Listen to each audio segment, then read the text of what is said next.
আপনারা এর মধ্যে আশা করি সবাই এই ব্যাপারটা জেনে ফেলেছেন যে কুষ্টিয়াতে এরকম একটা ঘটনা ঘটেছে। তার ঠিক আগের দিন, সম্ভবত আগের দিন অথবা ওই দিনই, কারণ আমাদের টাইম জোন যেহেতু আলাদা, আমার কাছে যেটা সেম ডেতে ঘটছে সেটা আপনাদের কাছে দুইটা ডিফারেন্ট ডেতে ঘটে অনেক সময়। শাহবাগে এরকমভাবে আক্রমণ চালানো হয়েছিল এলজিবিটিকিউদের ওপরে বলে দাবি করা হচ্ছে। মানে তারা যে শুধু এলজিবিটিকিউদের ওপর হামলা চালাচ্ছে তা না, তারা সবার উপরে হামলা চালাচ্ছে বলে আমার মনে হয়েছে। But you get the idea, like তারা বলছে যে আমরা সমকামীদের উপর হামলা চালাচ্ছি। এবং এই জিনিসটা কোনো বিচ্ছিন্ন ঘটনা তো অবশ্যই না। মব কখনোই বিচ্ছিন্নভাবে হয় না। যেটা আমি ঢাকায় লাইভ করতেছিলাম এই বছর জানুয়ারিতে, ঢাকার রাস্তায় হাঁটতে হাঁটতে আমি একটা লাইভ করছিলাম, সেখানে আমি বলতেছিলাম যে মবের একটা সায়েন্স আছে। যদি মনে করেন যে আমি হেঁটে হেঁটে যাচ্ছি, হঠাৎ করে একজন বললো যে ওই যে কিশোর বা সেমন যাচ্ছে, ওরা মেরে ফেল, তারপরে সবাই ঝাঁপাই পড়লো, মেরে ফেললো, এটা ইম্পসিবল, এটা কখনোই হবে না। মনে করেন যে আসিফ মহিউদ্দিন হেঁটে যাচ্ছে রাস্তা দিয়ে, একজন লোক তাকে চেহারা থেকে চিনে ফেলার বললো ওই যে আসিফ মহিউদ্দিন যাচ্ছে, ওকে মেরে ফেল, ওকে এখনই মার, সবাই ঝাঁপাই পড়লো, ইম্পসিবল। ধরো যে তসলিমা নাসরিন আপা যাচ্ছেন, তো আপুকে কেউ দেখলো, বলে যে ওই যে তসলিমা নাসরিন যাচ্ছে, ঝাঁপাই পড়ো উপরে, মেরে ফেল, সবাই ঝাঁপাই পড়লো, কখনো হবে না। এটা মব এমনি কাজ করে না। এটা আমি দেখছি যে অনেক আমাদের মুক্তমনা কমিউনিটির মধ্যে অনেকের খুব স্টুপিড আইডিয়া আছে মব নিয়ে, স্টুপিড ভয় আছে, যে ভয়গুলো পাওয়ার কোনো কারণ নেই। আপনি যত বড় ঘৃণিত লোকই হন না কেন বাংলাদেশিদের কাছে, আপনি রাস্তাতে একদম বুকটা ফুলায় হাঁটতে পারবেন। কখনোই কোনো একটা গ্রুপ হঠাৎ করে ওই যে ওই তো অমুক, ওকে মেরে ফেল বলে ঝাঁপাই পড়বেন আপনার উপর, এটা সম্ভব না, এভাবে কাজ করে না। মব সাইকোলজিটা ডিফারেন্ট।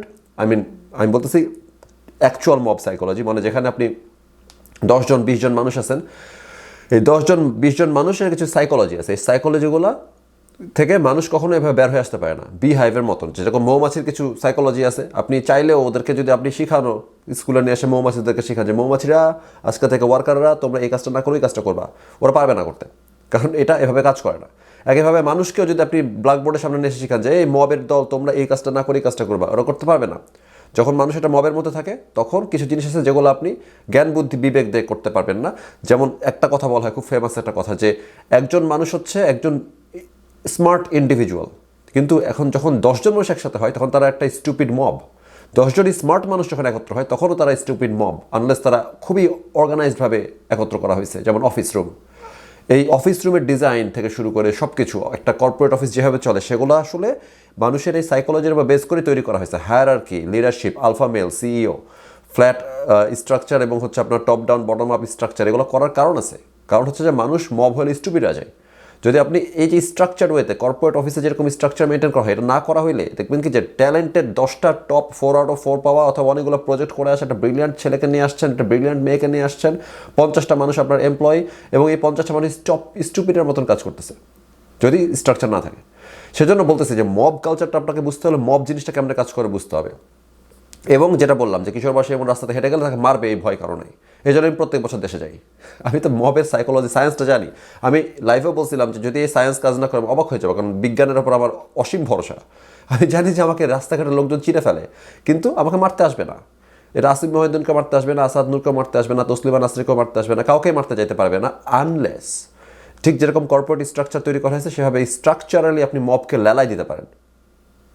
মবকে সবসময় স্ট্রাকচার মেনটেন করে লেলাই দিতে হয়। কখনো, যেমন আমার আগের ভিডিও ছিল যে লোকটা বলল যে আসলে কে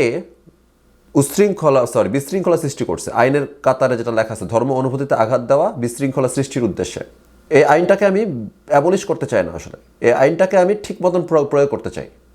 কারণ ধর্মীয় অনুভূতিতে আঘাত দিয়ে বিশৃঙ্খলা সৃষ্টির উদ্দেশ্যে ধর্মীয় অনুভূতিতে আঘাত দেওয়ার কাজটা কে করছে এটা বোঝাটা খুব জরুরি। ধরেন একজন নাস্তিক লোক বলল আল্লাহর মায়ের চুদি, এই লোকটা এই কথাটা বলছে তার পার্সোনাল টাইমলাইনে বা কোনো একটা ভিডিওতে, যেটা হয়তো ভাইরাল হইল। সে কিন্তু সমাজে বিশৃঙ্খলার উদ্দেশ্যে ধর্মীয় অনুভূতিতে আঘাত দেয় নাই। আইনের ধারাতে তার উকিল এটাকে খুব ইজিলি এস্টাবলিশ করতে পারবে যে আপনি কি করে এটাকে প্রমাণ করবেন যে সে সমাজে বিশৃঙ্খলা করার জন্য এই কথাটা বলছে। আপনি কি অন্তর্যামী? আপনি কখনো এটা প্রমাণ করতে পারবেন না। বাংলাদেশে যদি কোনো নিরপেক্ষ জাজ এবং নিরপেক্ষ মানুষজন মিলে এই কোর্ট সিস্টেমটাকে চালায়, তাহলে কখনো কোনো আদালত তাকে কারাগারে পাঠাতে বলবে না। কিন্তু বাংলাদেশের আদালতের জাজরাও ইসলামিস্ট এবং তারা ভয় পায় ইসলামিস্ট আমাদেরকে মারবে, সেজন্য অনেক ধরনের এরকম প্রেসিডেন্ট সৃষ্টি করা হয়েছে। কিন্তু টেকনিক্যাল আইনটা যেভাবে লেখা হয়েছে এবং আইনটা যেরকমটা প্রয়োগ হওয়ার কথা, কেউ একজন যদি বলে মোহাম্মদের মায়ের চুদি, তাহলে কখনো তাকে বাংলাদেশের আইন অনুযায়ী বাংলাদেশের আদালতে তাকে নিয়ে এসে তাকে জেলখানে পাঠানো সম্ভব না। ধর্ম অনুভূতিতে আঘাত করার জন্য তাকে গ্রেফতার করা সম্ভব না, কারণ ধর্ম অনুভূতিতে আঘাতের কোনো আইন নাই। আছে বিশৃঙ্খলা সৃষ্টির উদ্দেশ্যে যদি আপনি ধর্মীয় অনুভূতিতে আঘাত হানেন তাহলে সেটা শাস্তিযোগ্য, হুইচ মেক সেন্স। আমি বলতেছি কেমন মেক সেন্স করে।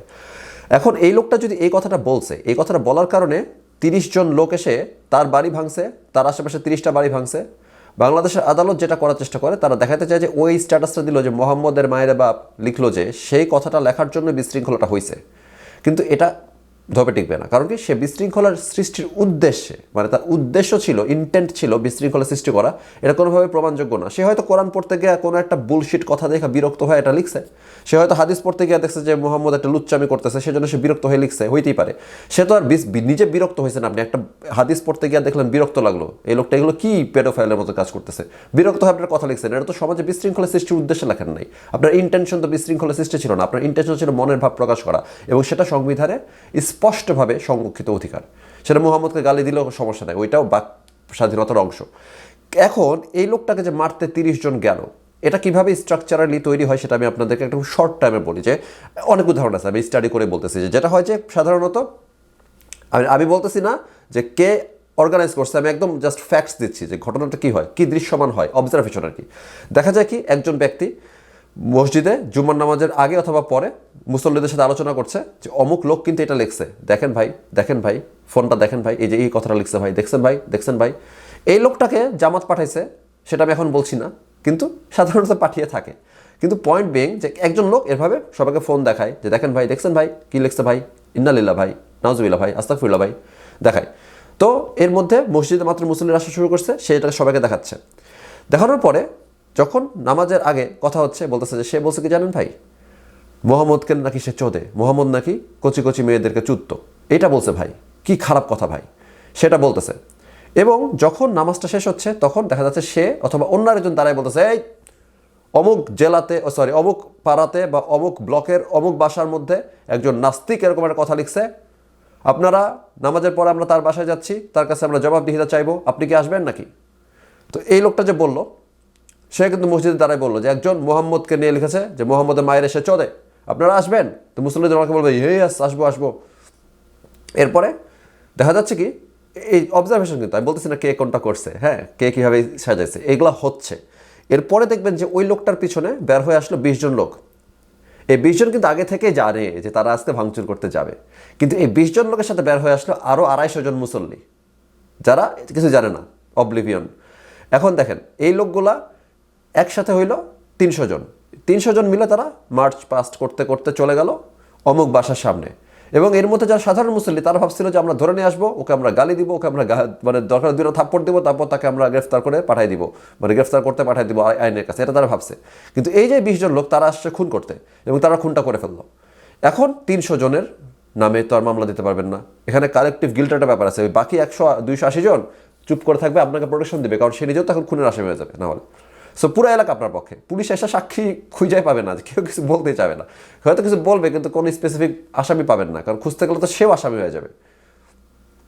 হ্যান্স মব এভাবে কাজ করে। কিন্তু খেয়াল করে দেখেন, মবটা কিন্তু করা হচ্ছে অত্যন্ত স্ট্রাকচার্ড ওয়েতে। এই যে পুরা মানুষজনকে নিয়ে আসা, এক জায়গাতে জড়ো করা, একটা মিশন স্টেটমেন্ট দেওয়া, এই মিশন স্টেটমেন্ট দেওয়াটা মবের জন্য জরুরি। কারণ এরকম একটা রিসার্চ ছিল যেখানে সমুদ্র সৈকতে আপনি এরকম লাটায় পড়ে আছেন, পাশাতে রোদ লাগাচ্ছেন, ধরেন এই যে একটা খুব ভিডিও ভাইরাল হচ্ছে না, সমুদ্রে একজন পাশা তুলা পড়ে আছে, তো আপনি মনে করেন সমুদ্রে এরকম লাটায় পাশা তুলা পড়ে আছেন, এবং পিছনে আপনার একটা মানি ব্যাগ অথবা মোবাইল আছে। একটা চোর যদি দৌড় দিয়ে এসে খামচিতে মোবাইলটা নিয়ে চলে যায়, আপনি যদি উঠে তাড়াতাড়ি বলেন চোর চোর ধরো ধরো, দেখবেন কি সমুদ্র সৈকত ভর্তি লোক, খুব একটা শব্দও হয়তো নাই, কিন্তু আপনি চিৎকার করছেন, কেউ ওর পিছনে দৌড়াচ্ছে না। এটা মব সাইকোলজির একটা অংশ। মানে কি, হঠাৎ করে যদি কেউ বলে এই আসাদ নূর খুন কর খুন কর, কেউ আসবে না, কেউ ওকে খুন করতে যাবে না, এটা একদম রিসার্চ করে প্রমাণিত। যেমন কেউ একজন চুরি করে দৌড় দিলে ধর ধর ধর চোর চোর চোর, কেউ দৌড়াবে না। কালে ভদ্রে 1-2 জন রিয়াক্ট করে, কিন্তু 1-2 জন দিয়ে তো মব হয় না, পুরা ফোর্স তো দৌড়াচ্ছে না ওর পিছনে। যে একটা চোর দৌড়াচ্ছে, তার পিছনে 3টা বিড়াল, 6টা কুকুর আর 6 ডজন মানুষ, এই দৃশ্য তো গজানো সম্ভব না, সায়েন্টিফিক্যালি সম্ভব না। কিন্তু রিসার্চ ফাউন্ড করছে, মানে পাইছে যে হচ্ছে আপনি যদি এইভাবে তাকায় দেখেন যে চোর দৌড়াচ্ছে, আপনি তাড়াতাড়ি দেখবেন চারপাশে কারা কারা আছে, দেখবেন যে একজন লাল গেঞ্জি পরে, একজন হলুদ প্যান্ট পরে, একজন কালো টুপি পরা। আপনি বলছেন এই লাল গেঞ্জি, এই হলুদ প্যান্ট ভাই, এই টুপি ভাই ধরেন ভাই, ওই তিনজন ইমিডিয়েটলি যেন ওরা চাবি দেওয়া পুতুল দৌড় দিয়ে পড়বে পিছনে। এরকম আর কি, যে আপনাকে স্পেসিফাই করে বলতে হয় যে এই তুমি তুমি তুমি দৌড়াও, তখন তারা দৌড় দেয়। যদি আপনি বলে যে এই আসাদ নূর খুন কর, এই কিশোর বাসায় খুন কর, কেউ আসবে না, কেউ যাবে না। সুতরাং মানুষকে এই মব সাইকোলজিটা কাজ করে যে আপনাকে স্পেসিফাই করতে হয় মিশন, এই মিশন স্পেসিফিকেশনের কাজটা কেউ করতেছে। এখন আমার আইনের পয়েন্টে আসেন যে কেন এই আইনটা নেই, আমার কোনো প্রবলেম নাই যদি আপনি আইনটাকে ঠিক মতন ব্যবহার করেন। তো আইনে বলা হচ্ছে যে কেউ যদি মানুষের ধর্ম অনুভূতিতে আঘাত হানে সমাজে বিশৃঙ্খলা সৃষ্টির উদ্দেশ্যে, তাহলে তাকে আপনি গ্রেফতার করতে পারবেন। এবং যেই লোকটা মসজিদে বসে, ভাই দেখছেন ভাই মোহাম্মদের মায়ের চুদছে, দেখছেন ভাই মোহাম্মদের মায়ের চুদছে, দেখেন ভাই মোহাম্মদের মায়ের চুদছে, দেখেন ভাই মোহাম্মদের মায়ের চুদছে, তারপর যে মিম্বরের পাশে বললো কে জানেন ভাই, ওই যে 1 নম্বর ব্লকের 3 নম্বর রোডের 1 নম্বর বাসার ওই ছেলে মোহাম্মদের মায়ের চুদছে, চলেন ভাই। এই লোকটা যে সবাইকে দেখাচ্ছে জিনিসটা, দেখেন ভাই মায়ের চুদছে, দেখেন ভাই মায়ের চুদছে, এই লোকটা মানুষের ধর্ম অনুভূতিতে আঘাত হানছে বিশৃঙ্খলা সৃষ্টির জন্য। এই লোকটা ফেসবুকে শেয়ার করেন অনেকে, যে দেখেন ভাই নাস্তিকটা কি লিখছে ভাই, স্ক্রিনশট। যে স্ক্রিনশটটা শেয়ার করলো সে নিজে কিন্তু মোহাম্মদকে গালি দেয় নাই, কিন্তু এই লোকটাই বাকি মুসলমানদের ধর্ম অনুভূতিতে আঘাত আনতেছে বিশৃঙ্খলা সৃষ্টির উদ্দেশ্যে। এবং এই লোকটা হচ্ছে আসামি আপনার। রায়ট বাঁধাচ্ছে, যে রায়ট বাঁধানো কিন্তু ক্রাইম, এবং ধর্মীয় অনুভূতিকে কাজে লাগায় রায়ট বাঁধানো একটা ক্রাইম। সুতরাং ধর্মীয় অনুভূতিকে মানে কাজে লাগিয়ে যে বিশৃঙ্খলা সৃষ্টি করতেছে বা রায়ট বাঁধাচ্ছে, সে অবশ্যই ক্রাইম, তাকে গ্রেফতার করতে হবে। এবং তাকে গ্রেফতার করতে হবে ওই আইনে, যে আইনে এখন নাস্তিকদের গ্রেফতার করা হয়। কারণ নাস্তিকগত ইন্টেনশন ধর্ম অনুভূতিতে আঘাত হানা বিশৃঙ্খলার জন্য না। সে একটা হাদিস পয়রা চেতা গেছে, যেটা কি বাল পড়লাম ভাই, মোহাম্মদের চরিত্র এত খারাপ কেন ভাই। এইটা তো কোনো বিশৃঙ্খলা সৃষ্টির উদ্দেশ্যে কেউ করে নাই, তার ইচ্ছা হয়েছে বলতেছে এমনও না, সে পয়রা একটা রিয়াক্ট করতেছে আর ভাব প্রকাশ করতেছে সে। কিন্তু যে লোকটা এটা বললো সে ডেফিনেটলি ওই আইনের আওতাভুক্ত হয়ে তার ওই জেলখানাতে যাওয়ার কথা, ওই আইনের ইয়েতে তার মানে সাজা পাওয়ার কথা আর কি। সেটা বাংলাদেশ তো, সোনার বাংলাদেশ এটা হচ্ছে না, কারণ আমাদের জাজরা ওই নাস্তিকটাকে ধরে ফেলে। ওই যে 3টা মুসল্লি যা গেল আগে একবারে কথা বললো, ফোন দেখালো, এই 3টারে গ্রেফতার করার কথা, কিন্তু এই 3টা কিন্তু মব অর্কেস্ট্রেট করছে, কিন্তু ধরতেছে কারে, নাস্তিকটারে ধরতেছে।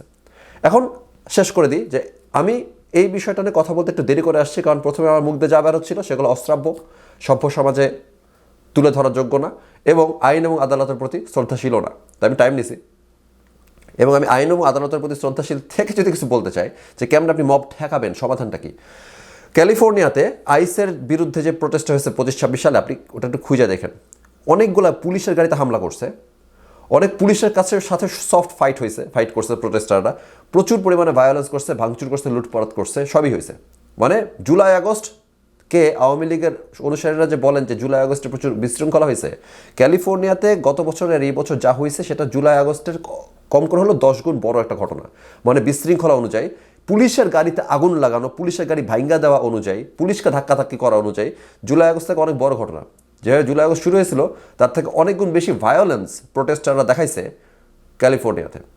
কিন্তু ওই পুরো ঘটনাতে একজন প্রোটেস্টারকেও কোনো পুলিশ খুন করে নাই, গুলি করে নাই, মেরে ফেলে নাই। কিছু মানুষজনকে হাসপাতালে পাঠানো হয়েছে, হুইচ ইজ ট্রু, কিন্তু একজনও খুন করতে পুলিশ উদ্বুদ্ধ হয় নাই, পুলিশ কাউকে খুন করে নাই। এখন আপনি বলতে পারেন যে জুলাই আগস্টে তো অনেক পুলিশ মরা হয়েছে, আপনি এর সাথে কম্পেয়ার করতেছেন কেন? কারণ জুলাই আগস্টে যখনও প্রথম পুলিশটা মরার আগ পর্যন্ত, জুলাই আগস্টে প্রোটেস্টাররা যা করছে, মনে করেন যে জুলাই আগস্টে প্রথম পুলিশটাকে খুন করা হলো, সেই ঘটনাটা ঘটার আগ পর্যন্ত আন্দোলনকারীরা যা করছে ক্যালিফোর্নিয়াতে তার থেকে 10 গুণ বেশি ভায়োলেন্স আন্দোলনকারীরা করছে। কিন্তু যেহেতু পুলিশ এর মধ্যে একজনকেও খুন করে নাই, আন্দোলনকারীরা এটাকে এসকেলেটও করতে পারে নাই, আন্দোলনকারীরা পুলিশ মেরে ফেলার জাস্টিফিকেশনও পায় নাই, তাই আন্দোলনকারীরা পুলিশ মারতেও পারে নাই। জুলাই আগস্টে ক্যালিফোর্নিয়ার বিশৃঙ্খলা 10 ভাগের 1 ভাগ বিশৃঙ্খলা করার পরে পুলিশ 100 জনের বেশি আন্দোলনকারীকে গুলি করে মেরে ফেলছে। সুতরাং আন্দোলনকারীরা একটা জাস্টিফিকেশন পাইছে, আমরা এখন পুলিশ মারবো, আমরা এখন আরও তছনছ করবো, করছে।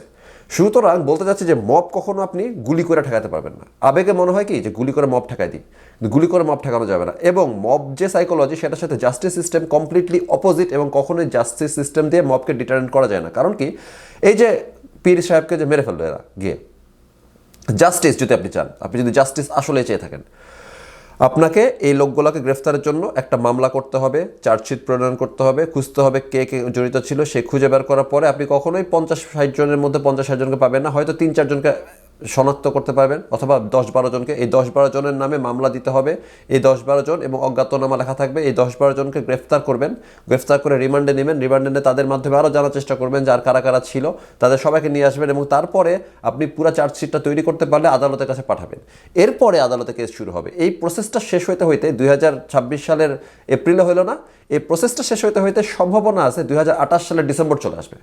এদের মধ্যে অনেকে হয়তো দেশ থেকে পালাই যাবে যখন বুঝতে পারবে আমার নামে চার্জশিট আছে, কিন্তু ওয়ারেন্ট দিয়ে গ্রেফতার করা, এই পুরো প্রসেসটাকে ঠিক মতন চালু করাটা জরুরি, কারণ এটাই জাস্টিস সিস্টেম আপহোল্ড করতে হবে আপনাকে।